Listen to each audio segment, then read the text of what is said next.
Muy buenas noches, estimados amantes del derecho, miembros de la orden y público en general. Sean todos y todas bienvenidos a una nueva sesión académica del presente diplomado de preparación para el examen PROFA y acceso a la magistratura 2026. Estimados colegas, el día de hoy tenemos una sesión muy especial. Tenemos reforzamiento, balota constitucional, a cargo del doctor Galimberti Rocinaldo Ponce Flores. Así es, estimados amantes del derecho. El doctor es abogado y maestro en Derecho Constitucional, con mención sobresaliente por la Universidad Nacional de Altiplano, docente de pregrado de la Universidad Nacional de Altiplano de Puno, con estudios concluidos en segunda especialidad en investigación educativa, autor de diversos artículos en Derecho Constitucional y del libro La Constitución Antidemocrática del 2020. Asimismo, el doctor ha sido y es ponente en diversos eventos académicos, como también en el presente, y en ese sentido, el día de hoy está aquí para iniciar y continuar con este reforzamiento de la balota de constitucional. Muy buenas noches, estimado doctor Galimberti Rocinaldo Ponce Flores. Bienvenido nuevamente a iBook 360. Le doy la más cordial bienvenida a nombre de nuestra institución y a nombre del Ilustre Colegio de Abogados de Tacna, quienes han tenido también el agrado en coorganizar el presente evento. Puede empezar cuando usted guste. Adelante, doctor. Buenas noches. Muy bien, muchas gracias por la cordial presentación y así como la invitación para participar en el marco de reforzamiento del curso y especialmente en Derecho Constitucional. Y reciban un cordial saludo a quienes están conectados en este momento. Bien, mm, vamos a trabajar eh, la...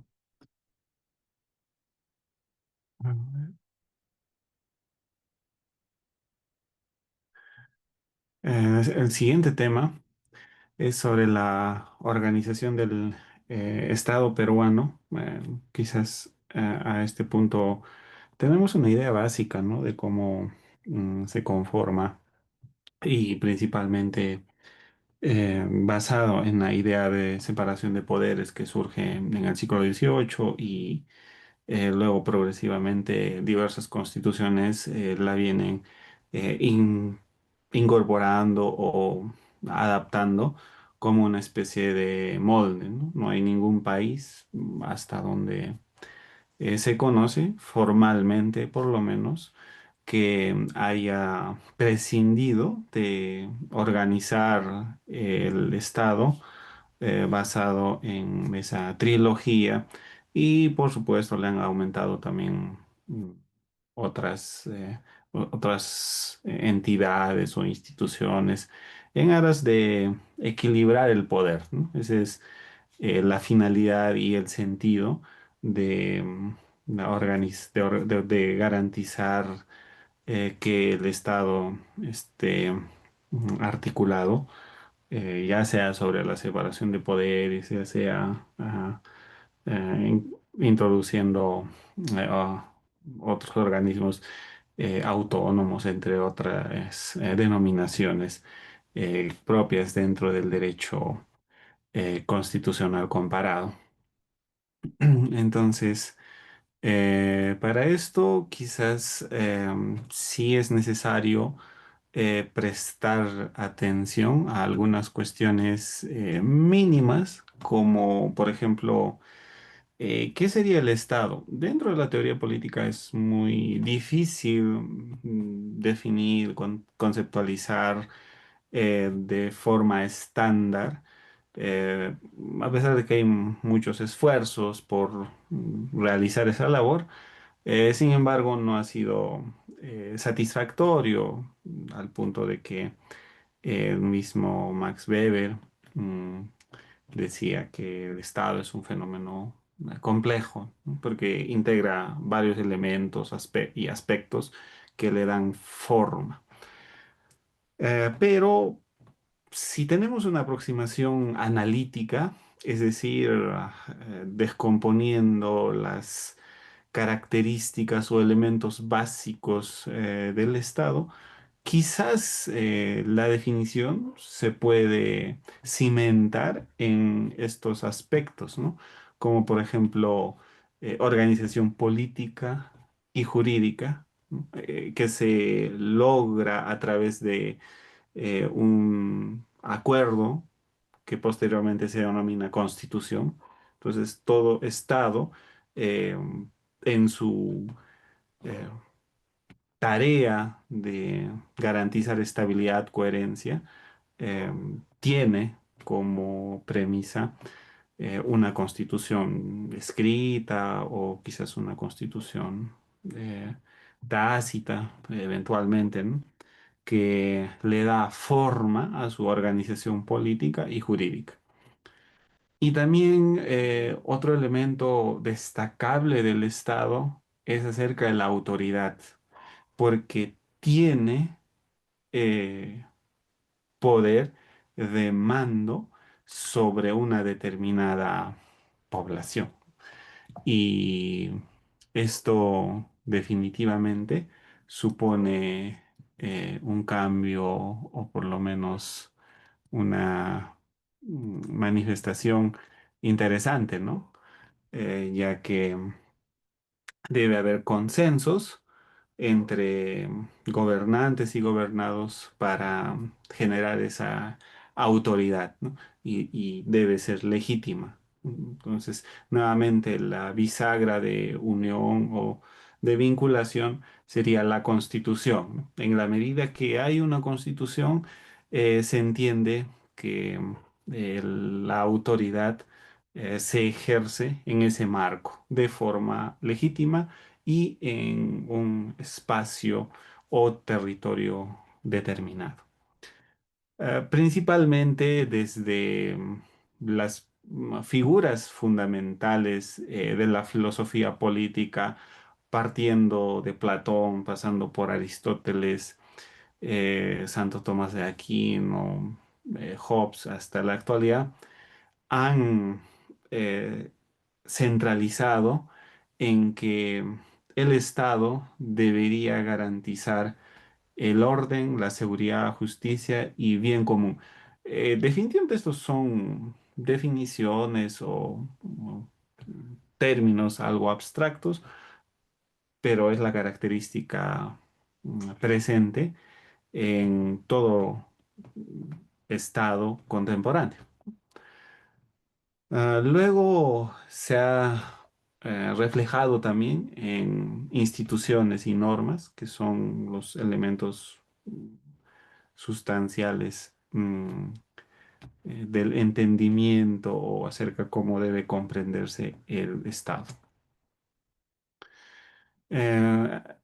Luego vamos a hacer las diferencias con gobierno, pero Estado siempre suele ser más amplio, ¿no? Más comprensivo. Bien, ahora centrémonos en esta diapositiva. Mm, Veamos, eh, esto lo he hecho con la ayuda de mm, la inteligencia artificial de Gemini, ¿no? Notebook LM creo que me parece una herramienta muy potente. Entonces, introduciendo la información, ha generado esta imagen, ¿no? ¿Y dónde radica la razón de ser del Estado? Esa es la pregunta fundamental que nos hacemos, ¿no? Hay autores como Max Weber, Hobbes, John Locke, Montesquieu. eh, Cada uno enfatiza alguna razón o elemento central para eh, identificar al Estado. En el caso de Hobbes, le interesa mucho, eh, en este caso, alcanzar la seguridad y esto, ¿cómo se lograría, no? Los estados supondrían una especie de construcción artificial para garantizar orden y paz, y a través de esto se lograría eh, materializar la seguridad. Entonces esta preocupación es latente en el siglo XVI, XVII, XVIII y hasta la actualidad, ¿no? Siempre hay coqueteos con el uso de la fuerza descontrolada para someter o en este caso desequilibrar o desestabilizar el poder, ¿no? Y es un poder quizás ganado democráticamente y lo que buscan es desestabilizar. En el caso de John Locke y Montesquieu, creo que ya son bastante conscientes en sus trabajos y por supuesto acerca de cómo mm, visualizar el Estado en un elemento que luego sería principio y posteriormente se convierte en derecho, que es la libertad, ¿no? Debería servir para esto el Estado. Su finalidad es asegurar la libertad. Y estos autores creen que garantizando derechos y limitando el poder se alcanza la libertad. ¿No? Así que no parece que exista una especie de controversia en cuanto a su planteamiento. Sin embargo, en el siglo XX, Max Weber se pregunta nuevamente sobre el Estado, ¿no? ¿Qué es lo que ocurre? Y a él le preocupa algo, la legitimidad. La legitimidad, por ejemplo, en Hobbes, en Montesquieu y en Locke, está garantizada a través del contrato social, ¿no? De la Constitución, que es el pacto entre el poder constituyente, poder constituido, pueblo, gobernantes, y de esta forma se mm, optimizan los derechos y limita el poder. Pero esto es más complejo para Max Weber, ¿no? Que no puede estar únicamente circunscrito a estos aspectos, dicen, ¿no? Así que veamos otro elemento adicional, la legitimidad. En ese acuerdo que han creado entre gobernantes y gobernados, de verdad hay una especie de apego, adhesión, sentimiento, obediencia, no solo legal, sino racional. ¿Existe? ¿Subyace ello? Entonces es una pregunta profunda, ¿no? Que me parece que ni el mismo Max Weber al final logrará responder satisfactoriamente en sus trabajos, ¿no? A él principalmente le interesa el elemento racional, ¿no? Puede ser legal, pero quizás no racional, y la racionalidad te podría dar como producto que algo es legítimo, ¿no? Que debe ser aceptado o impulsado y uno puede creer en eso. Pero esto es subjetivo, ¿no? Pues es un elemento más personal de la población. Sin embargo, es importante, porque igual en el contractualismo, sí, de los siglos pasados, está presente dicho elemento o aspecto, ¿no? De la legitimidad, porque sin legitimidad no se puede construir Estado. Listo. Eso, ¿no? Ahora avancemos. Aquí creo que únicamente es para fines muy pedagógicos, principalmente, sobre los elementos del Estado, ¿no? Para recordar, ¿no? Elementos esenciales como población, territorio, poder, soberanía. Esto viene de la tradición del siglo XV, XVI, ¿no? De la filosofía política Jean Bodin, Maquiavelo, ¿no? En la que podemos encontrar principalmente manifestaciones sobre los elementos del Estado en población, ¿no? Que supone el conjunto de personas adheridas y que viven. Territorio es un componente también vital, ¿no? Como espacio geográfico donde se puede ejercer la autoría.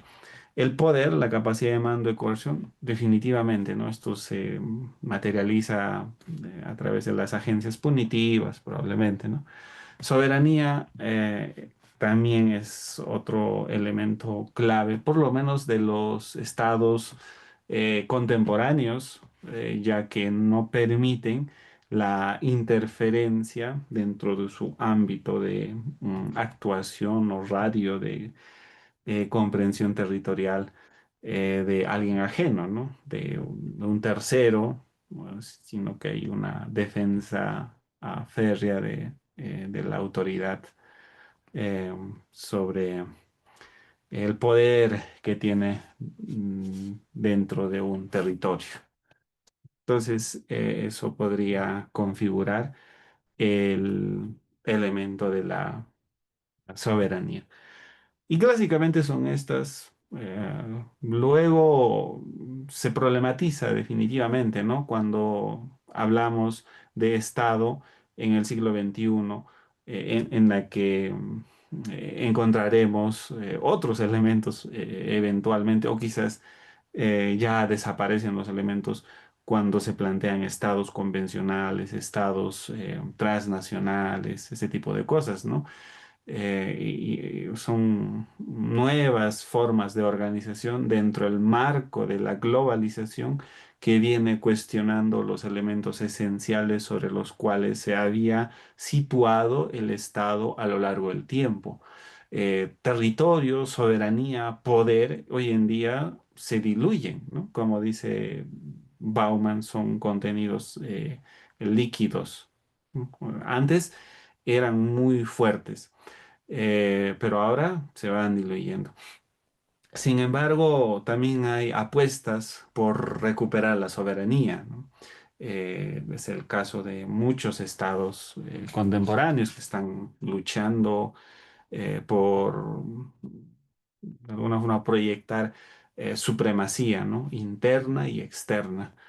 Esto es muy discutible, puede ser bueno o malo, quizás se rescata con mucha soberanía la identidad nacional, pero también eh, se frena la migración o el proceso de intercambio eh, eh, que es fluctuante, ¿no? Que debe producirse en el siglo XXI. Entonces, la migración es la que podría ser mm, afectada en todo sentido, ¿no? Una defensa férrea de la soberanía. Pero bueno, son modelos que van eh, surgiendo en todo caso, ¿no? Ya es una discusión eh, más cotidiana, yo diría. Ah, Luego veamos esto de aquí. Estado, gobierno y nación siempre suele ser complicado diferenciarlos, pero aquí haremos el intento. Ya hemos dicho Estado como organización jurídica, política, permanente.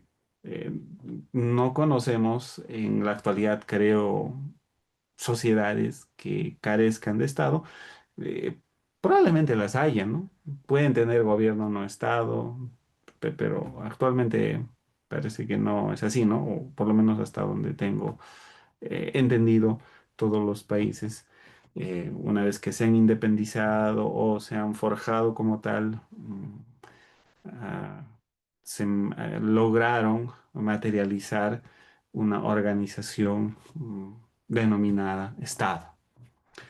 Sobre gobierno, como conjunto de autoridades que dirigen temporalmente el Estado, ¿no? Y esto es fluctuante, varía y cambia cada cierto tiempo, ¿no? Dependiendo del régimen de elecciones que tenga, ¿no? Cada 5 años, cada 4 años. Entonces, esto eh, es algo inestable, ¿no? La única certeza es que habrá un control eh, y seguimiento de las políticas, digamos, no políticas públicas impulsadas por un gobierno dentro del periodo, ¿no? Que pueden ser 5 o, o menos años, ¿no? Dependiendo cómo se haya establecido esto en su constitución. Después tenemos otro elemento o aspecto, yo diría, de la nación. Eh, Se establece como una comunidad humana unida por historia, cultura, identidad, lengua.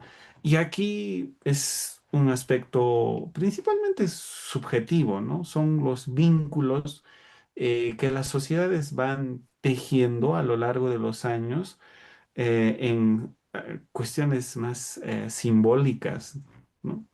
eh, Como esto de la cultura, la identidad, el folclore, la lengua, la música, entre otras, ¿no?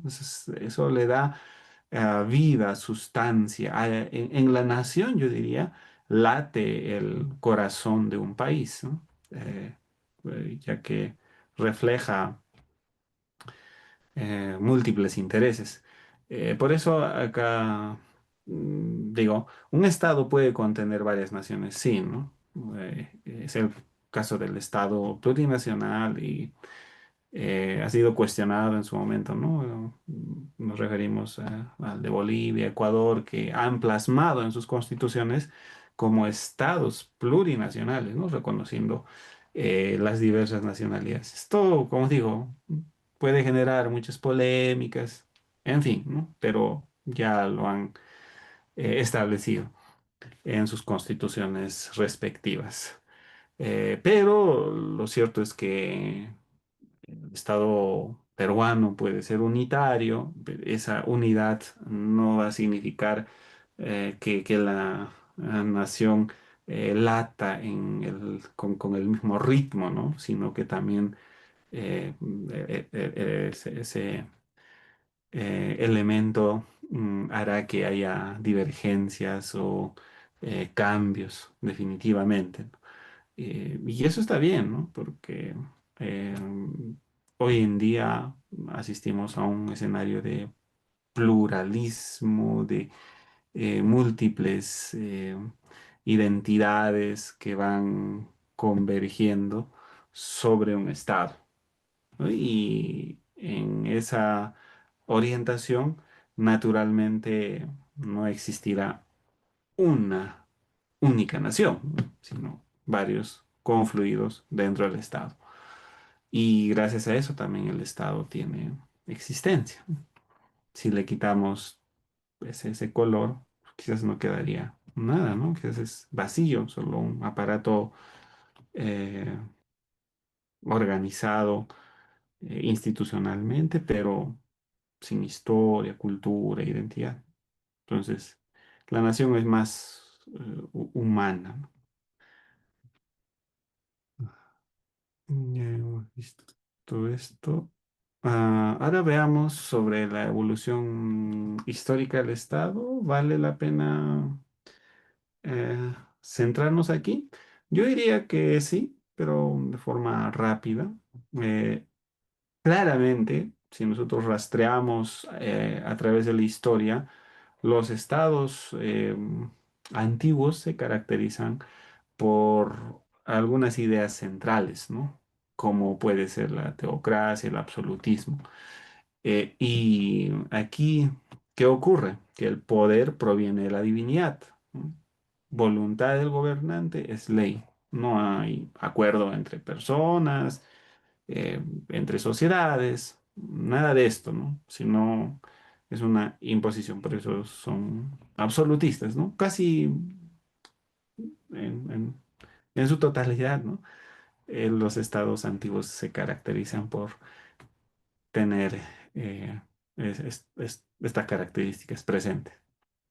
El estado feudal, si bien es cierto, existe una fragmentación del poder, pero este poder se distribuye entre los señores feudales y hay una relación de vasallaje iguales, de control, de dominación, de sometimiento, ¿no? Esa fragmentación de poder se produce tal como hoy estamos viendo, ¿no? América Latina podría ser un feudo completo, pero se fragmenta, ¿no? Se fragmenta, hipotéticamente, digamos, ¿no? Pero igual siguen respondiendo a una autoridad central con tradiciones teocráticas, absolutistas, ¿no? Claro, hay estudios que tratan de desmentir esto de la época medieval, que el cambio en el mando del poder de la misma sociedad se presentaría de distintas formas. Sin embargo, no creo que haya que profundizar en eso. La idea es que sigue siendo un estado diferente a lo que hoy conocemos en la época feudal. Luego, el estado moderno, ¿qué es lo que hace?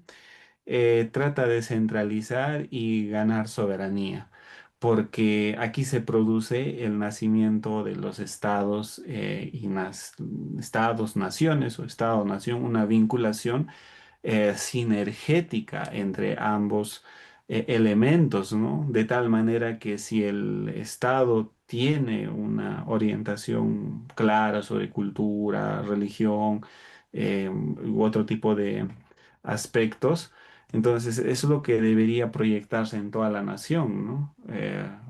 Hace un momento cuando les decía que hay diversidad de naciones, es como que el Estado se amolda o tendría que entender esa diversidad de naciones, ¿no? Sin embargo, el Estado contemporáneo, y es lo que también venimos heredando o arrastrando, no arrastrando, sino es una herencia, ¿no? Nuestros días del Estado-nación, ¿no? Ha sido muy criticado, por supuesto, ¿no? Porque pone más énfasis en la idea de soberanía a través del territorio, ¿no? Listo, es un control, ¿no? Total. Pero estos tendrá algunas modificaciones, como el caso del Estado liberal, ¿no? ¿Qué ocurre aquí? Principalmente surgen las libertades de carácter individual. Eh, Allí lo más importante, junto con el Renacimiento, es naturalmente el individuo, ¿no? La dignidad, la dignitas del ser humano. Por eso, dentro del Renacimiento hay una mirada a la tradición helénica, en el que el ser humano, el heleno, era mm, la pieza angular de la organización griega, digamos, ¿no? Entonces el Renacimiento, que por supuesto habrá algunos diálogos, lecturas, junto con la Ilustración, nos legan el Estado liberal, ¿no? En el que importa mucho las libertades individuales. Y estas libertades individuales, ¿cómo se garantizan? A través de la separación de poderes y los derechos civiles reconocidos en una norma fundamental, ¿no? Que hoy le llamamos constitución política. Entonces, principalmente de eso se caracteriza, o así podríamos entender el Estado liberal, ¿no? Derechos como, no sé, propiedad, libertad, mm, dignidad, si quieren, entre otros, van consolidándose, ¿no? En este tipo de estado. Luego surge otra etapa, que es la social, porque el Estado liberal como tal parece que habría fracasado, ¿no? ¿Y dónde residiría el fracaso del Estado liberal, digamos? En la cuestión social, ¿no? Eso ha quedado como que al margen o olvidado. Entonces, ¿cómo nosotros recuperamos esto? ¿Qué tenemos que hacer? La cuestión social, porque ¿dónde está el trabajo, la salud, la educación? eh, Cuestiones que no solo deben ser debatidas o ser consideradas como parte de la filosofía política, sino como asuntos concretos, ¿no? La educación, por ejemplo, el trabajo, ¿no? Son eh, cuestiones básicas. Entonces, el Estado como que se trata de oponer en esta lógica de más mercado, menos Estado, o más Estado, menos mercado, ¿no? En el Estado liberal, claramente, lo que primará es el mercado, derecho a la propiedad, a hacer comercio, a celebrar contratos, y cada uno forja su destino, digamos, ¿no? Pero hay un gran sector olvidado y de ellos, ¿quién se hace cargo, ¿no? Porque la élite empresarial difícilmente va a mostrar compromiso con relación a estos. Entonces, la dimensión social surge. Por eso decimos bienestar y equidad son las ideas mm, sustanciales que tratan de reacondicionar los estados contemporáneos, ¿no?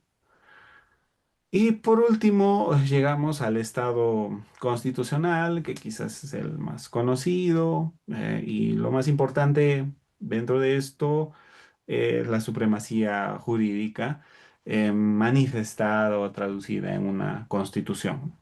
La Constitución es el centro y esta Constitución casi como que garantiza todo lo que se ha construido en la época moderna. ¿No? Desde el Estado moderno hacia adelante se solidifica o se condensa en el Estado constitucional, porque gracias a la protección de los derechos, a la separación de poderes, la defensa de la soberanía, entre otras, se podría, o sea, aspira a que haya una sociedad eh, que promueva tanto la igualdad material y la igualdad eh, sustantiva, ¿no?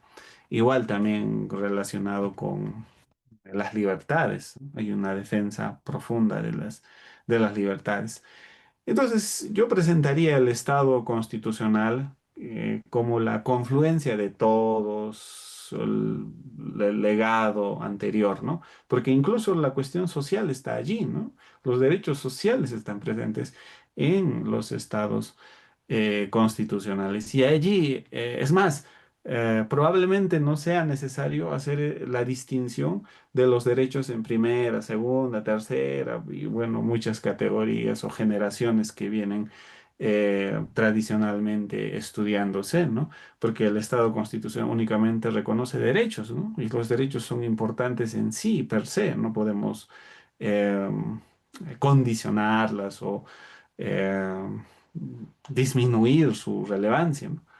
Al igual que es importante también la separación de poderes, tener una forma democrática de gobierno, reconocer la dignidad como el punto de organización de la arquitectura constitucional y estatal. Entonces, eso es lo que ocurre.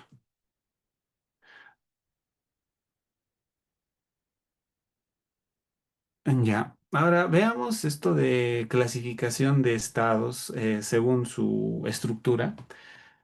Tipo de estado, hay unitario, federal, regional, confederado. Tipo de estado. Unitario, federal, regional, confederado. Entonces, ¿qué encontramos dentro del unitario? Eh, un solo centro de poder político, una sola constitución y orden jurídico. Puede ser centralizado o descentralizado, ¿no? La administración del poder allí cambia, pero es unitario. ¿Cuál es la ventaja de esto? Unidad normativa y coordinación simple. Y el gran riesgo de los estados unitarios es el centralismo. Claramente el estado peruano es unitario, ¿no? Como tipo de estado. Ahora, veamos el otro tipo, federal. Hay niveles de gobierno con autonomía política, doble orden normativo, el federal y el estatal, entidades federadas. Creo que este tipo de Estado tiene una ventaja en que atiende realidades locales diversas y autónomamente pueden organizarse, ¿no? Como vean conveniente, porque la Constitución les dota de esta capacidad o facultad. Pero habría un desafío, ¿no? Por superar o cambiar quizás la complejidad en la coordinación nacional, porque son pequeños mini estados, por denominarlo en términos amplios, ¿no? Que van gestándose dentro de un estado más amplio y que tienen la misma capacidad, ¿no? En cuanto a soberanía e independencia. Entonces, por esa razón, eh, la coordinación suele ser difícil, ¿no? En cambio, en el estado unitario, pues lo que vivimos ahora, ¿no? Todo se decide desde la casa de Pizarro. Y así se ha diseñado dentro de la Constitución, ¿no? Salvo que esto cambie, ya sería distinto. Que definitivamente si quisiésemos cambiar el tipo de Estado, tendría que ser a través de reforma constitucional, ¿no? Y no solo ello, sino quizás asamblea constituyente, probablemente una figura más potente para transformar la arquitectura institucional del país, o estatal en este caso. Regional autonómico, modelo intermedio, ese es otro tipo de Estado, mantiene la unidad, pero otorga amplias autonomías, regiones con competencias propias. Combina la unidad constitucional con descentralización política real.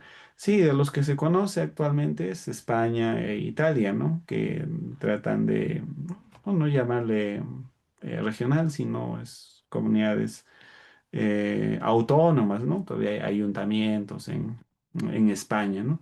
Que podrían estar más cercano quizás al federal, yo pienso, ¿no? Pero sí tienen su nota distintiva, así que la doctrina le ha eh, adjudicado esto, ¿no?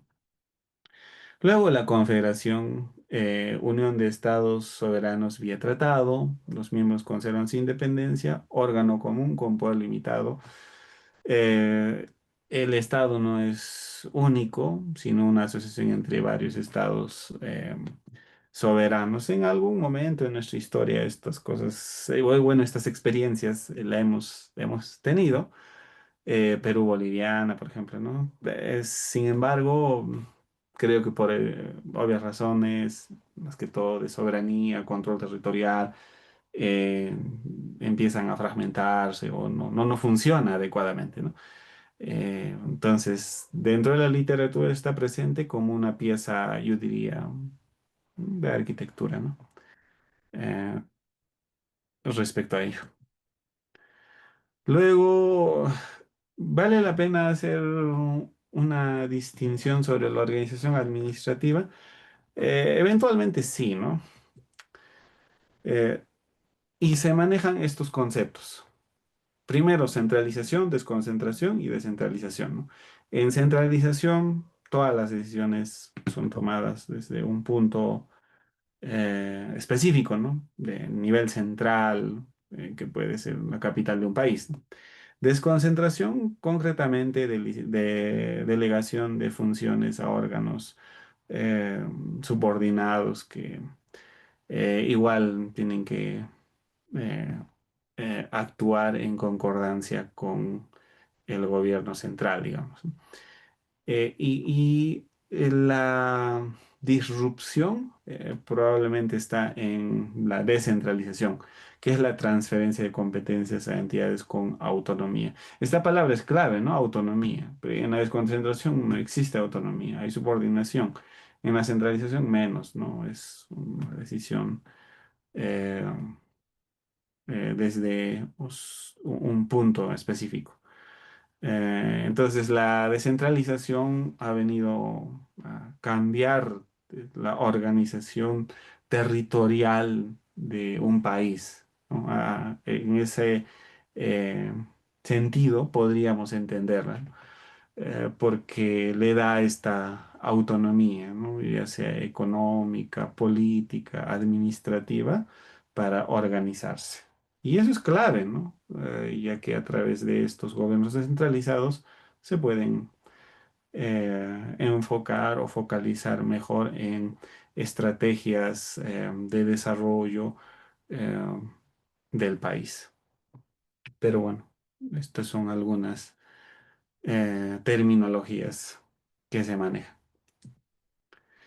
Ahora veamos sobre sistemas de gobierno, ¿no? Hemos visto tipos de Estado, pero ahora entremos a sistemas de gobierno. ¿Qué encontramos aquí? Presidencial, parlamentario, semipresidencial. Luego hay algunas variantes, ¿no? Hablan de hiperpresidencialismo, ahora recientemente autoritarismo legislativo, pero bueno, no están tan consolidados como esta, ¿no? Veamos sistema de gobierno presidencial. Allí que encontramos presidente como jefe de Estado y de gobierno, ¿no? Las dos competencias unificadas en los regímenes presidenciales. ¿Cómo se eligen? Es a través del voto popular, ¿no? Principalmente es directa, ¿no? Eh, Después, ministros dependen del presidente. Sí, justo hoy estamos en cambio de gabinete ministerial, ¿no? Y esto es competencia del presidente. ¿Cuál es la ventaja del presidencialismo, digamos? Si habría alguna ventaja. Eh, Aquí yo les sugeriría a revisar quizás trabajos de politólogos como Juan Lins, ¿no? O constitucionalistas como Carlos Santiago Nino, que han estudiado minuciosa y quirúrgicamente estos temas. Y ellos nos dicen esto, ¿no? Hay estabilidad de mandato, periodo fijo, pero en el Perú eso es una broma, ¿no?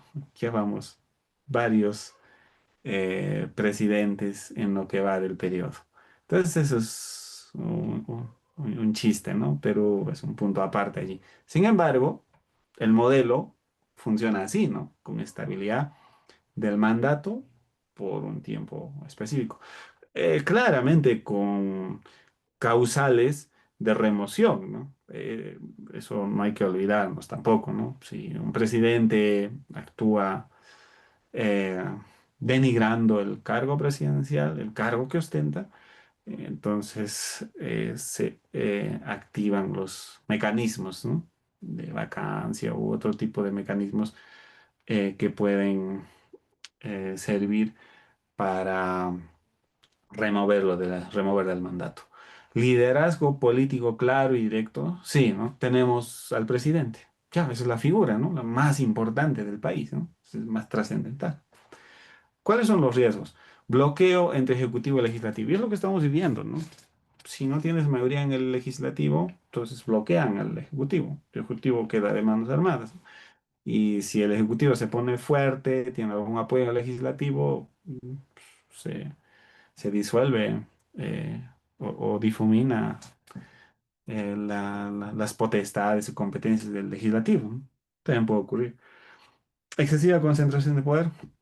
Sí, y de aquí suelen nacer la idea de que son hiperpresidencialistas, ¿no? Porque el presidente es el héroe, ¿no? Es la máxima figura del país que que los ciudadanos vislumbran eh, durante el periodo de gobierno. Luego vamos al parlamentario, ¿no? Hay jefe de Estado, rey, presidente, veamos, caso de España, ¿no? Jefe de gobierno, si tienen, ¿no? Un primer ministro, mm, casos de Canadá, por ejemplo. El gobierno surge del Parlamento, ¿no? Definitivamente, porque allí está el poder. El Parlamento le da el poder para que exista el gobierno. Y claro, hay estas figuras, ¿no? Censura, disolución, que es propio de estos regímenes cuando suelen tener problemas, ¿no? ¿Hay mayor coordinación entre poderes? Puede ser, ¿no? Eso es lo que dice la literatura. Flexibilidad para resolver crisis políticas también, ¿no? En la medida que haya ese intercambio, diálogo entre ambos, ¿no? Inestabilidad, si hay muchos partidos pequeños, sí, eh, porque como depende del gobierno, del parlamento. Entonces, si fragmentación de partidos, también esto se expresará en el parlamento, eh, en que haya varios eh, mm, partidos interesados en gobernar, probablemente, ¿no? Y claro, aquí hay una especie de consensos.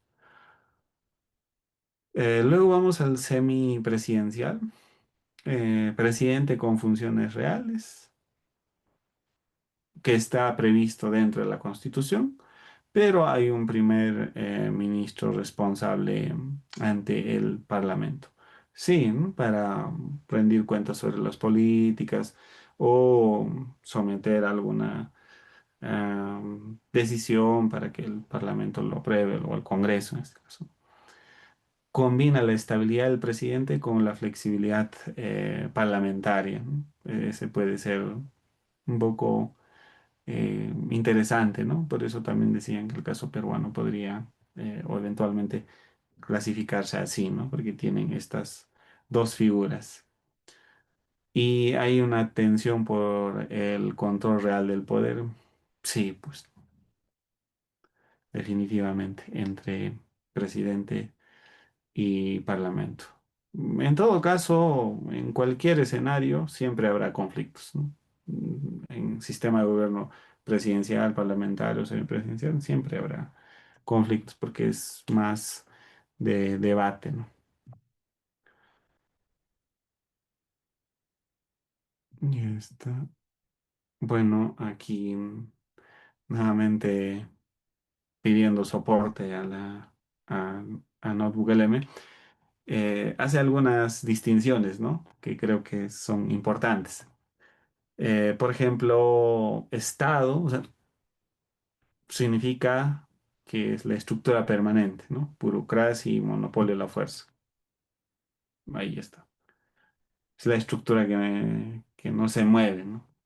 El gobierno, o sea, el capitán temporal, cambia cada 5 años, ¿no? Definitivamente.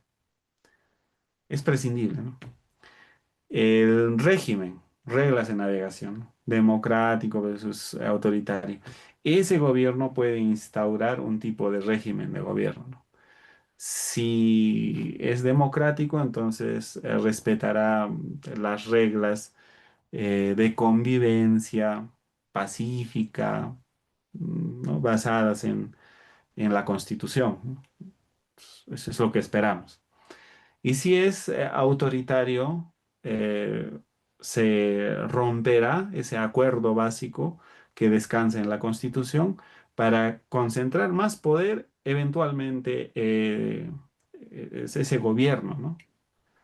Eh, y puede eh, volverse en no democrático, ¿no? Pero todo dependerá de cómo actúa el gobierno, ¿no? Al final de cuentas es así, ¿no? Dentro de la democracia, lo previsible es que cambios tan trascendentales o fundamentales ocurran a través de las reformas, pero claramente eso no va a ocurrir, ¿no? ¿Listo? Entonces con eso tendríamos una idea clara de qué es Estado, qué es gobierno, principalmente esos dos, ¿no? Y bueno, después el régimen de gobierno, ¿no? Que pues, los más conocidos son democrático y autoritario. Esto de aquí ya no es ninguna novedad sobre el triángulo clásico del poder, ¿no? Solo que a partir de este año ya tenemos un Congreso bicameral, ¿no? Ese sería el único cambio, me parece trascendental. Y por supuesto a nivel del Ejecutivo, que es a través de la de reforma constitucional, también están impulsando la creación de, bueno, ya se ha materializado, ¿no? Solo me parece que falta discutir en otra, o bueno, ratificar en otra legislatura de órgano constitucionalmente autónomo. ¿Qué tenemos dentro del ADN de la Constitución peruana sobre este asunto? El artículo 43 dice que la república es democrática, social, luego es indivisible y soberano, hay un gobierno unitario y descentralizado. Así se organiza. El poder emana del pueblo. Quienes lo ejercen lo hacen con las limitaciones y responsabilidades que la Constitución y las leyes establecen. Esa es la arquitectura del artículo 43, ¿no? Y allí descansa todo el sistema en gran medida, ¿no? dinámica del poder más o menos actúa o funciona de este modo.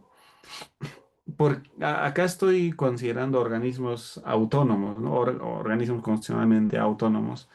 Claro, hay otras experiencias de países de América Latina y de Europa que funciona como el nuestro, ¿no? Pero esto está aplicado principalmente para el Perú, ¿no? Entonces es así, ¿no? Legislativo, ejecutivo, judicial y órganos autónomos. Y todos están en el mismo nivel, ¿no? Hay equilibrio, ¿no? Y supervisión constante, porque basta que alguno de estos tenga mayor poder, entonces los afectados serán el ejecutivo, el judicial, hasta los organismos constitucionalmente autónomos, ¿no? Y pareciese que en el caso peruano eh, ya se ha configurado definitivamente esa concentración en el legislativo, ¿no? Entonces, hay una inclinación en la balanza, ¿no? Y la constitución contemporánea del siglo XVIII hacia adelante se preocupaba mucho por estos asuntos, ¿no? Porque Montesquieu decías, las personas o quienes están gobernando suelen volverse en tiranos, ¿no? O sea, suelen ser abusivos. Entonces, hay que mantener en equilibrio. Y si se rompe ese equilibrio, perdemos todo, ¿no? Porque vivimos a expensas de ese poder que tiene mayor control. Definitivamente es eso. Entonces, la arquitectura y el diseño parece muy bueno, ¿no? O sea, que cada órgano tenga su función, ¿no? Como por ejemplo el Congreso es leyes y fiscalización, control político. Ejecutivo puede observar, tiene iniciativa y si no funciona, pues hay también mecanismo de la disolución. El judicial, ¿qué hace? Cuando estos dos se exceden, pues ahí efectúa un control jurisdiccional. Y respecto a los órganos autónomos, ¿qué hacemos? Bueno, dentro de esta dinámica son como órganos de soporte, ¿no? De apoyo para que funcione y circule correctamente las relaciones de poder dentro del Estado. Y el diseño ya viene desde Europa sobre órganos constitucionalmente autónomos, ¿no? Y está dentro de esta lógica, ¿no? De interacción y más que todo de soporte y de ayuda a a estos tres poderes, ¿no? Porque si todo se concentrase en los tres, ¿sería suficiente? Eh, la literatura ha dicho que eventualmente no, ¿no? Sino siempre se necesita abrir más, ¿no? En algún momento en la constitución no recuerdo si es del 28 o posterior, eh, se reguló hasta cuatro poderes, ¿no? Había poder electoral. En casos como el de Ecuador, hay un poder ciudadano incluso, ¿no? Entonces, no solo está concentrado en legislativo, ejecutivo, judicial, ¿no? Sino hay otras más. Pero el diseño más expandido es con organismos constitucionalmente autónomos, ¿no? Dentro de esa lógica de cooperación e interacción. Ahí está la finalidad, control del Estado, que no queden absorbidas por un solo poder o, en este caso, que estén subordinadas a mayorías políticas. Ah, ¿Cuántos órganos constitucionalmente autónomos tenemos? Hasta donde hemos registrado son 10, ¿no? Desde la Contraloría, BCR, SBS, Junta, Ministerio, Defensoría, JN, OMPE, RENIEC, TC. 10. Eh, y aquí están, pues, ¿no? Cómo se designa, ¿no? Cada uno de estos órganos. En el caso de la Contraloría, por el Congreso, una propuesta del Poder Legislativo por 7 años. BCR, directorio de 7 miembros, el Ejecutivo designa cuatro y el Congreso ratifica al presidente y elige a los otros tres. Poder Ejecutivo designa al superintendente y Congreso lo ratifica. Junta Nacional, elegidos por concurso público, que está a cargo de una comisión especial integrada por Defensor del Pueblo, TC, presidente del TC, presidente o presidenta del PJ, igual del Ministerio Público, rectores, ¿no? Que también de universidades públicas y privadas, eh, que están integrando esa comisión especial para designar a la Junta. Ministerio Público, Fiscal de la Nación, Defensoría del Pueblo por el Congreso, más el voto de los 2/3 del número legal. Jurado Nacional de Elecciones es elegido por Corte Suprema, Junta de Fiscales, CAL, decano de universidades públicas y privadas, ¿no? Así se conforman los 5 miembros provenientes de cada una de estas instituciones. OMPE es nombrado por la Junta. Luego RENIEC, igual por la Junta, por 4 años. Es la última reforma, ¿no? Del 2018, la reforma constitucional 2018. En el caso del Tribunal Constitucional, son 7 miembros elegidos por el Congreso con el voto de los 2/3 del número legal. En total serían 10, ¿no? 10 órganos constitucionalmente autónomos, pero allí se pierde de vista a uno, ¿no? Que es Indecopi. Han impulsado una reforma y recientemente están eh, en proceso de ratificación, con lo cual eh, yo pienso que sería 11, ¿no? 11 organismos constitucionalmente autónomos, ya no 10. Una vez que ya se materialice, ¿no? La segunda votación, que eso es creo lo que falta, porque he revisado la Constitución y todavía no está incorporado. Entonces, como una reforma, tienen que votar 2 veces, ¿no? Tratarse de una reforma constitucional. Y el Estado, más o menos, a nivel central de la élite de gobierno, se organizaría de este modo, ¿no? Así lo presentaríamos a grandes rasgos. Porque por el otro lado tenemos también instancias como gobierno regional, local, ¿no?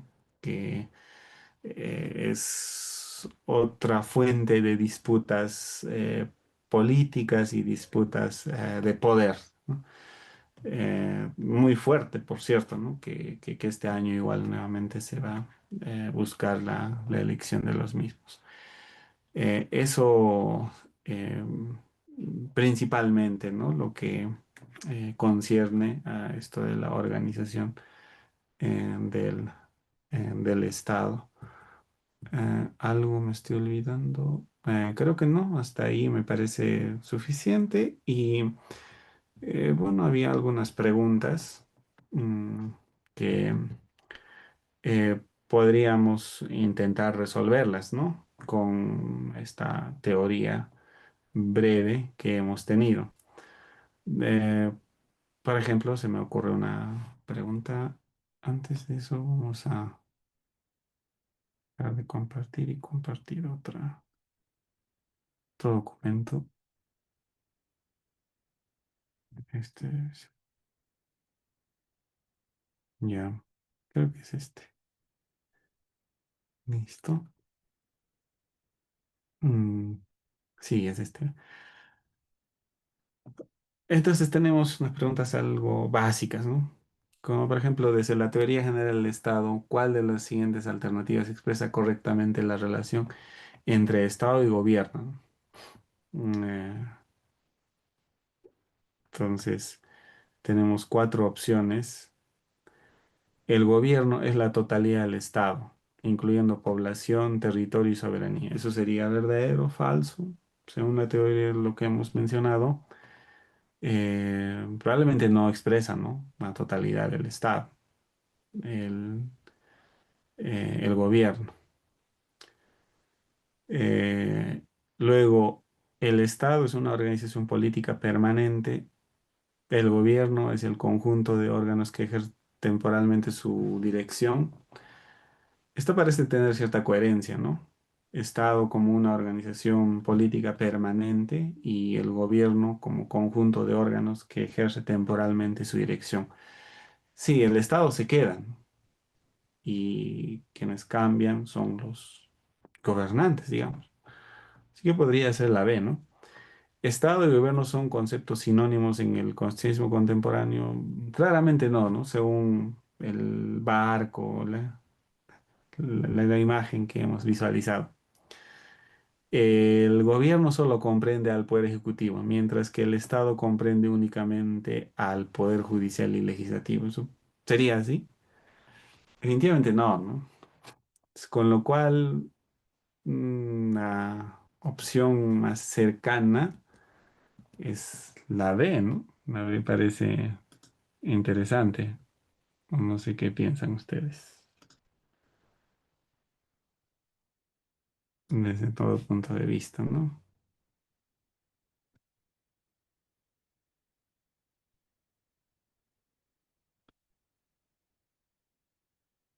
Ah, aquí marcaríamos la B. ¿Cuál de los siguientes elementos no es considerado como esencial del Estado según la doctrina clásica? Población sí, es territorio sí, soberanía también. ¿Qué partido político descartaremos, no? En todo caso, son grupos eh, organizados en forma de instituciones orientados a tomar el poder, ¿no? Así podríamos definir en sentido amplio un partido político, ¿no? Claro, yo estoy siendo muy mezquino con la definición. En un Estado unitario descentralizado es correcto afirmar, ¿qué afirmamos? Existen varios estados soberanos unidos por una constitución federal. ¿En un Estado unitario descentralizado eso ocurre? Eventualmente no, ¿no? Varios estados soberanos, difícil, ¿no? La descentralización elimina la supremacía del poder central. Puede tener alguna lógica, ¿no? La descentralización elimina la supremacía del poder central en un estado unitario y centralizado. Pero igual controvertido, ¿no? Sin embargo, podríamos pensarlo. La otra opción es, existe un solo estado con unidad constitucional, aunque se distribuyen competencias eh, a niveles subnacionales. Eventualmente, ¿no? Puede ser eso también. Y por último, las regiones tienen potestad constituyente originaria. Eliminamos la D, eliminaremos la A y la B, a ver, pensemos. La descentralización elimina la supremacía del poder central. La palabra tramposa sería esta, ¿no? Elimina. Creo que en ningún momento hemos hablado de eliminar, ¿no? En ese sentido, existe un solo Estado con unidad constitucional, aunque se distribuyen competencias a niveles subnacionales. Es lo que ocurre, ¿no? Se asemejaría al caso peruano, no sé, ustedes miran, claro, ¿sí? Entonces, la C es interesante, ¿no? En un Estado unitario descentralizado, afirmamos que existe un solo Estado con unidad constitucional, porque hay una sola constitución, aunque se distribuyen competencias a niveles subnacionales, definitivamente sí, ¿no? Sí hay esa distribución, que sería la descentralización.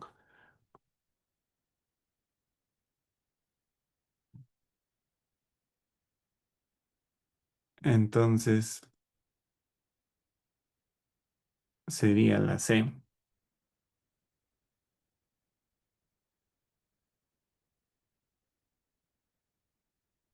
Luego veamos la 4. La diferencia central entre forma de Estado y forma de gobierno consiste en...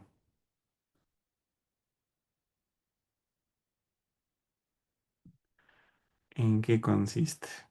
Mm, claro, Maribel, está bien, la C. Forma de, forma de Estado y forma de gobierno. ¿Qué decimos aquí? La forma de Estado se refiere a la judicatura del Estado,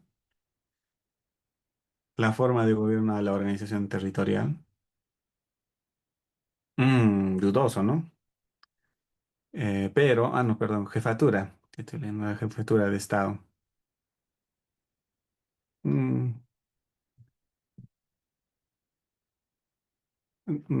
compleja, ¿no? La respuesta de esa opción, pero a ver, exploremos más.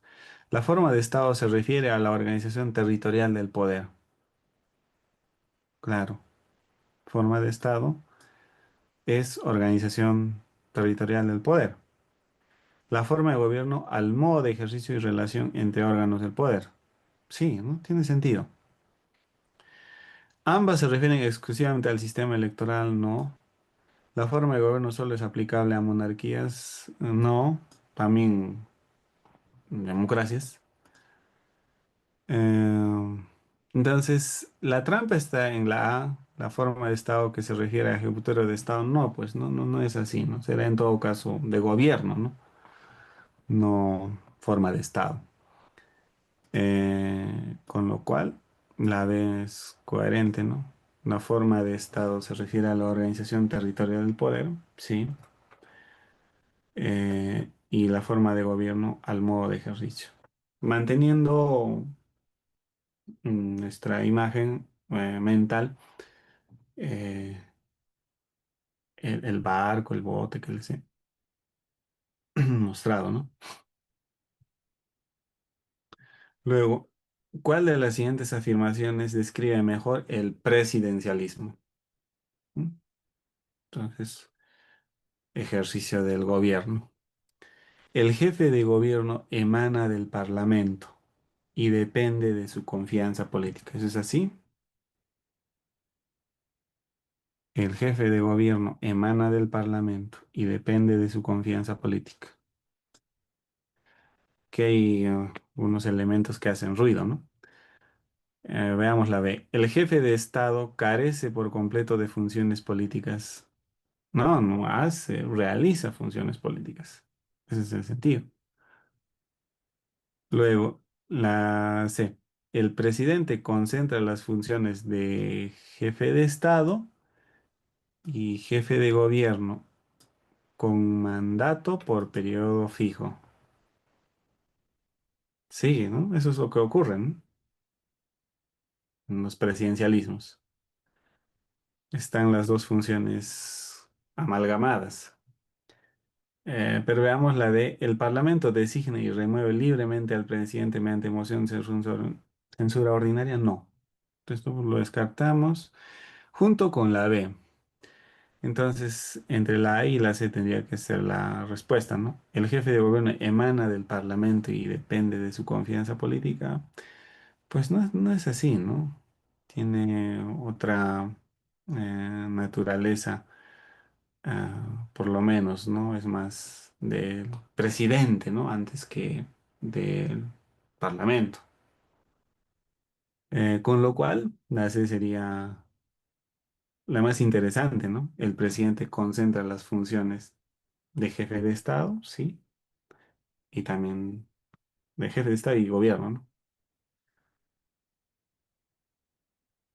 Con un mandato por periodo fijo, claro que sí. Que en nuestro caso, ¿cuántos años serían? 5 años, ¿no? Ahora veamos esto del Estado. constitucional de derecho que tenemos. En el marco del Estado constitucional de derecho, la Constitución se caracteriza por tener valor político, pero no fuerza normativa vinculante. Ah, si algo tenemos que rescatar eh, dentro de la experiencia del Estado constitucional es la fuerza vinculante de las constituciones, ¿no? Más no el valor político. Y quieren incluso dejar de lado ese valor político para dar pie a la realidad normativa, ¿no? Entonces, el Estado constitucional asume un compromiso fuerte con la fuerza normativa. Es al contrario, ¿no? Tiene fuerza normativa y valor jurídico la Constitución en el Estado constitucional. Luego dice, ser una norma suprema con eficacia jurídica y parámetro de control del poder. Claro, ¿no? Es una norma suprema, sí, dentro de los estados europeos post Segunda Guerra Mundial y también latinoamericanos surge, o nosotros lo vemos de ese modo, ¿no? Y que tienen eficacia jurídica, sí, casi, casi como que estamos equiparando a norma jurídica, no es una norma, ¿no? Y la norma tiene algunos elementos tradicionales, ¿no? Supuesto, nexo, consecuencia, o si quieren algo más sofisticado de entendimiento sobre la norma jurídica, acudiendo a filósofos como Henry von Wright, hablaremos pues de carácter, ocasión, temporalidad, condición, entre otras, ¿no? Que reúne la norma jurídica. Pero lo que buscamos acá es su eficacia jurídica, que se cumpla en la realidad. Y es un parámetro de control del poder, definitivamente, ¿no? Desde el siglo XVIII hasta nuestros días, el poder no puede actuar al margen de la Constitución. Luego tenemos estar subordinado a las decisiones del Poder Ejecutivo en estados de emergencia. Subordinados. No, ¿no? Igual hay derechos y estos derechos no pueden ser eliminados, ¿no? Quizás probablemente suspendidos temporalmente y con cautela, ¿no? Porque lo más esencial de los estados constitucionales son la defensa o radica en la defensa de los derechos. Luego, eso la descartaríamos, ¿no? La C. Y la A y la C estamos descartando.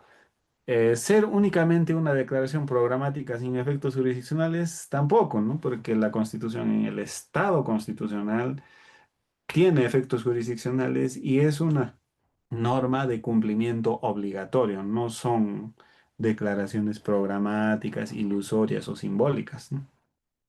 Con lo cual, la D parece tener sentido, ¿no? Listo, y marcaremos eso.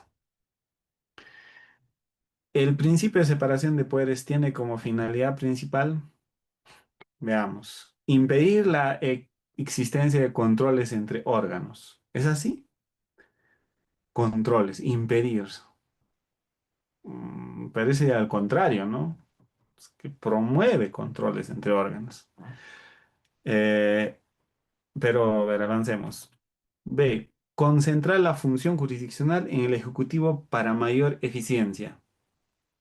Concentrar la función jurisdiccional. Ninguna razón, ¿no? Para sostener ello. La C. Distribuir funciones estatales para evitar el abuso del poder y garantizar controles recíprocos. ¿No? Parece tener sentido porque sí distribuye las funciones estatales, eh, la de ejecutar política, ejecutar administrar políticas públicas, administración de justicia, la creación y fiscalización a través de las leyes, están separadas, ¿no? Eh, de tal manera que no se concentra en un solo poder. Y garantiza controles recíprocos también, porque hablamos de los famosos checks and balances, ¿no? El equilibrio de estos poderes. por lo menos en un entorno democrático. ¿No hace? Tiene sentido. De establecer una jerarquía absoluta del legislativo sobre los demás poderes. De ninguna manera. Aunque, como les había indicado, dentro de la literatura están planteando, con todas las reformas que ha efectuado el Congreso en diversas materias, eh, y la presión que ejerce sobre el legislativo como una especie de autoritarismo legislativo, ¿no? Bueno, pues la doctrina, ¿no? Le viene denominando de este modo porque se concentra. Ahora, de hecho, estarán de acuerdo, disconformes, y es una cuestión más de valoración. Pero dentro de la separación de poderes, no podemos admitir que el ejecutivo, perdón, que el legislativo concentre poderes, así como el ejecutivo o cualquier otro poder, ¿no? En ese sentido, la C es coherente, ¿no? Con lo que venimos abordando. Luego, a la 8, ¿cuál de las siguientes alternativas se vincula mejor con el concepto de soberanía en la teoría del Estado? ¿Qué encontramos aquí? La facultad de dictar reglamentos administrativos de alcance local. Alcance local podría ser, ¿no? El problema estaría en ese término, alcance local. El poder supremo del Estado en el orden interno y su independencia frente a otros poderes del Estado en el orden externo. Eso grafica mejor la soberanía. Yo pienso que sí, ¿no? Tanto interna y externamente el Estado es soberano, o los estados contemporáneos son soberanos, ¿no? Así lo solemos catalogar y entender contemporáneamente, ¿no? ¿Verdad? Sí, es eso, la soberanía, ¿no? ¿Cómo definen la soberanía? Ese es poder supremo. En esa medida, la B parece correcta. Veamos la C, la capacidad de los partidos políticos para formar coaliciones parlamentarias. No, no tiene relación, ¿no? Con la soberanía. Claro, uno de los componentes esenciales de cualquier sociedad son los partidos políticos, eh, porque gracias a eso tenemos gobernantes, ¿no? Así está estructurado nuestro diseño, de organización del poder, ¿no? Sin partidos, pues no tenemos organización del poder. Eh, y más que organización del poder es también gobierno, ¿no? A través de los partidos. Se garantiza ello. El gobierno me refiero, ¿no? Entonces, sí, son instituciones claves dentro de las democracias contemporáneas. La potestad exclusiva, la del Poder Judicial para interpretar la ley, que no, no hay potestades exclusivas por aquí, ¿no? Pero interpretar la ley, ¿quién podría hacerlo? Probablemente el Congreso o quizás el Tribunal Constitucional mediante un proceso de inconstitucionalidad. Pero ese no es el caso, así que esta sería la mejor y la definición maestra de lo que es soberanía, ¿no? Hay muchas otras definiciones, pero esta creo que es la que condensa todo de forma magistral.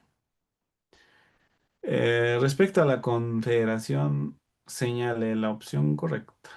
Nosotros nos pidieron sí, está bien. Es una forma de gobierno, no, perdón, una forma de Estado en que las entidades federales carecen de autonomía política. No tanto así, ¿no? Que carezcan de autonomía política, no. Sí tienen autonomía política dentro de la Confederación. Es una unión de estados soberanos basadas en un pacto con órganos comunes de competencias limitadas. Sí,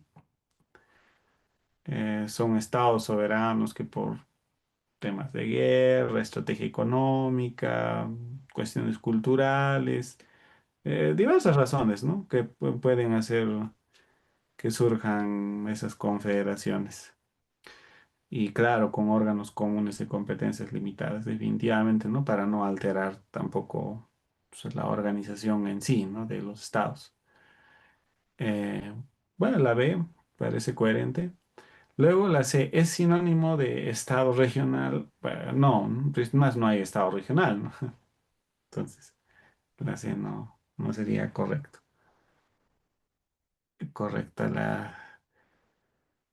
la opción, ¿no? No es la opción correcta.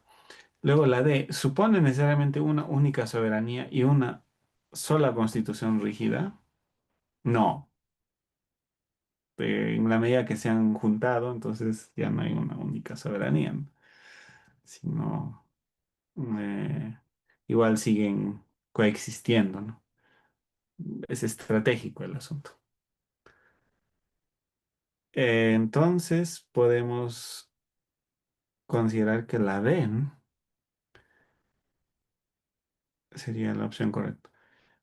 Y la número 10, una característica del Estado social y democrático de derecho es que, veamos, el Estado social y democrático de derecho, ¿qué se encuentra en el seno de este Estado?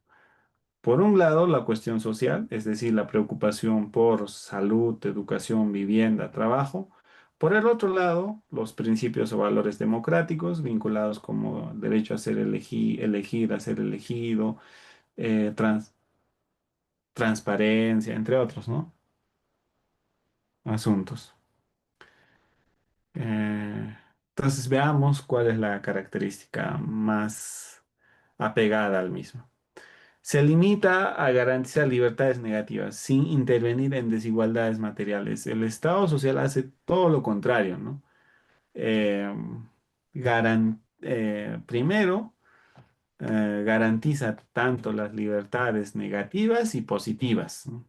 Libertades negativas como derecho a la libertad, no positivas, cuestiones sociales. Entonces, ambos son garantizados, pero principalmente las positivas. Pues de allí nacen las famosas eh, acciones afirmativas, ese tipo de cosas, ¿no? Eh, por ende, sí interviene el Estado social en desigualdades materiales. Eso hay que tener en cuenta. Después, dice, prescinde de la legalidad en favor de fines de justicia social. No, se respeta la legalidad, el principio de legalidad es la línea vertebral o la columna vertebral para la administración de la justicia en sus diversas manifestaciones. La justicia social no puede quebrar eso. Así que estaríamos descartando también la B, ¿no? Veamos. ¿Qué dice la siguiente? Busca compatibilizar libertad, igualdad material y participación democrática mediante instituciones y políticas públicas dentro del marco constitucional. Sí, ¿no? Porque por un lado hay que o debe concretizarse la libertad en sentido amplio, al igual que la igualdad material, ¿no? O sea, no se puede prescindir de esto, no es negociable, ¿no? El Estado liberal probablemente decía, solo defendamos la libertad, más no cuestiones materiales, lo cual eso es un desacierto, ¿no? Porque son importantes tanto las libertades eh, negativas como las positivas, ¿no? Igual en igualdad formal y material son importantes para el Estado social, más la material, ¿no? Dentro del Estado social. Y la participación democrática, sí, es un elemento anclado en el Estado democrático. Entonces, relevante su presencia. Y por último, dice, sustituye la Constitución por decisiones mayoritarias simples. No ocurre eso. No se sustituye la Constitución, es más, se refuerza la Constitución a través de decisiones con la participación de mayorías y también minorías. Con lo cual, la respuesta correcta sería la C, ¿no? Y bueno, yo creo que con estas preguntas habría cubierto la sesión. Y no sé si tengan alguna interrogante.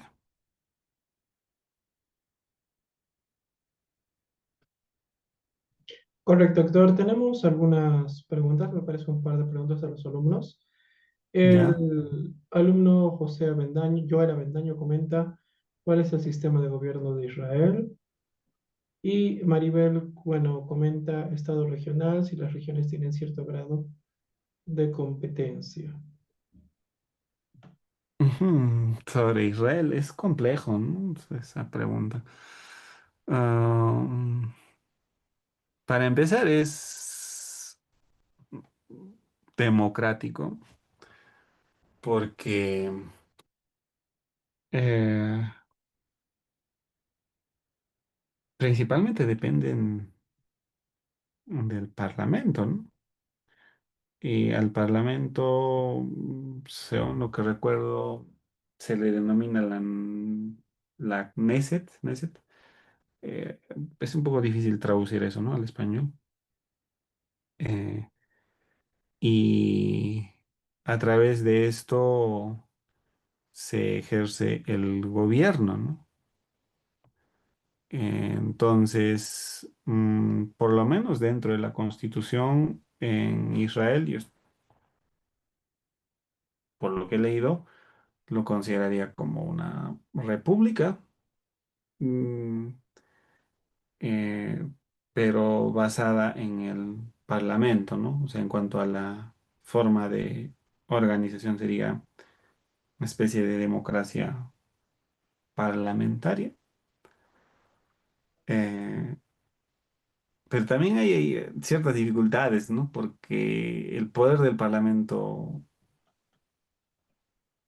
eh, ¿hasta dónde alcanza, ¿no?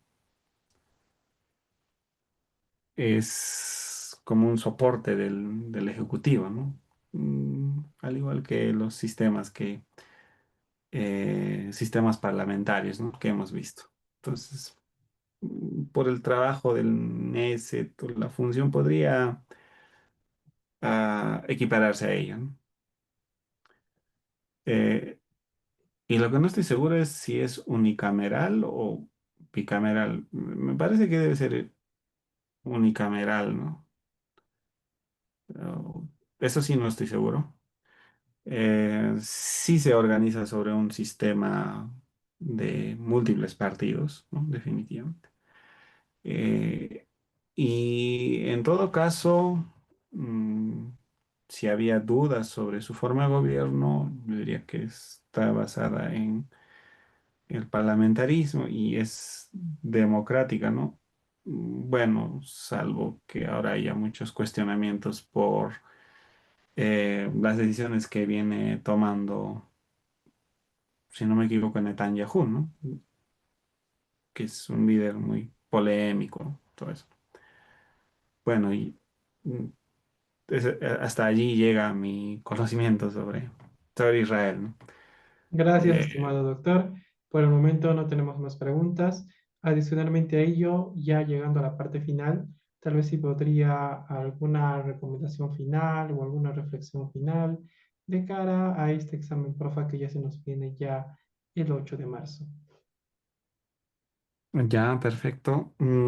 Con relación a ello, em, creo que es practicar mm, con balotarios y, bueno, eh, revisar materiales, ¿no? Para que uno pueda internalizar estos aspectos. Me parece que hay más preguntas normativas, es decir, de la propia Constitución.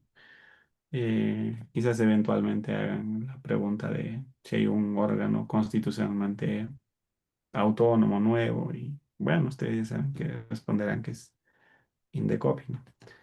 Eh, que probablemente puede ser considerado, ¿no? Por la novedad. Y también leer la forma de designación de estas autoridades. Eso creo que también es importante eh, tenerlo en cuenta, ¿no? Como una posible respuesta que pueda ser formulada en el marco del examen. Pero por lo demás, sobre estructura del Estado, forma de gobierno, creo que en lo que hemos abordado podrían incidir, ¿no? O básicamente preguntar el artículo 43 de la Constitución, ¿de qué se trata? Entonces, una leída a ese artículo siempre es salvador, ¿no? Porque estoy casi seguro que eso puede ser también objeto de eh, eh, abordaje en el examen. Bueno, eso sería todo. Muchas gracias por la atención y la invitación a la sesión. Gracias a usted, estimado doctor. Un gusto siempre tenerlo aquí en EIB 360 y en eventos académicos, compartiendo vuestro conocimiento con las futuras generaciones. Estimados amantes del derecho, el día de hoy despedimos de manera protocolar al doctor Galimberdi Ponce Flores, abogado y maestro en Derecho Constitucional con mención en sobresaliente por la Universidad Nacional del Altiplano, PUNO, docente pregrado de la Universidad Nacional del Altiplano, con estudios concluidos en segunda especialidad en investigación educativa, autor de diversos artículos en Derecho Constitucional y del libro La Constitución Democrática del 2020. Un amante del derecho con una trayectoria impecable y que el día de hoy nos ha acompañado en este reforzamiento de la balota constitucional. Muchas gracias, estimado doctor. Hasta una próxima oportunidad. Buenas noches. Buenas noches, éxitos, hasta pronto. Hasta pronto, doctor.